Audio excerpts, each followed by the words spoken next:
2025 නොවැම්බර් 18 වන දින පාර්ලිමේන්තුවේදී සමගි ජනබලවේගයේ මන්ත්‍රීවරියක වන රෝහිණී විජේරත්න මහත්මිය විසින් අයවැය යෝජනා සම්බන්ධයෙන් සිදු කළ ප්‍රකාශයක් සහ ඊට සමගි ඒකාබද්ධ වෘත්තීය සමිති කැඳවුම්කරු ආනන්ද පාලිත මහතාගෙන් එල්ල වූ ප්‍රතිචාරය මේ වන විට සමාජය පුරා කතා බහට ලක්ව තිබෙනවා. රෝහිණී විජේරත්න මන්ත්‍රීතුමියගේ ප්‍රකාශයේ මූලික අරමුණ වූයේ වතුකම්කරුවන්ගේ දීමනාව වැඩි කිරීමට තමන් එකග වුවද අයදේය යෝජනාවේ පවතින ගැටලු පිළිබඳව විවිධ සංවාදයක අවශ්‍යතාවය පෙන්වා දීමයි.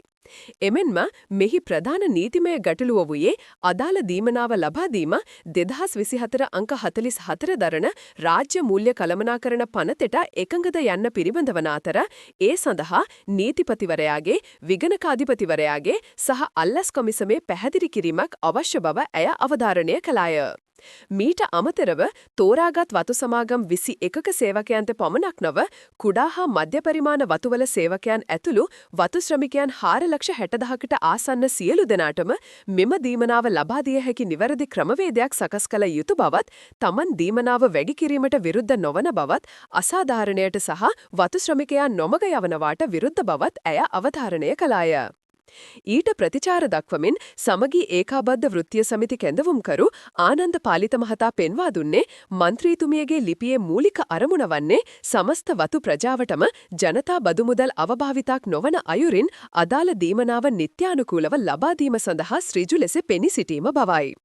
ඔහු වැඩිදුරටත් සඳහන් කළේ අයවැය යෝජනාවක දෝෂ දුටු විට එය නිවැරදි කිරීම සඳහා අදාළ නීතිමය පාර්ශ්වයන්ගෙන් විමසා සිටීම මහජන නියෝජිතයෙකුගේ නිවැරදි ක්‍රමවේදයක් බවයි. එබැවින් මුදල් රෙගුලාසි ආරක්ෂා කරමින් සියලු වතු සේවකයන්ට මෙම දීමනාව සහනාධාරයක් ලෙස ලබා දීමට නිවැරදි ක්‍රමයක් අනුව කටයුතු කිරීම රජයේත් විපක්ෂයේත් වගකීම බව ඔහු අවධාරණය කළේය.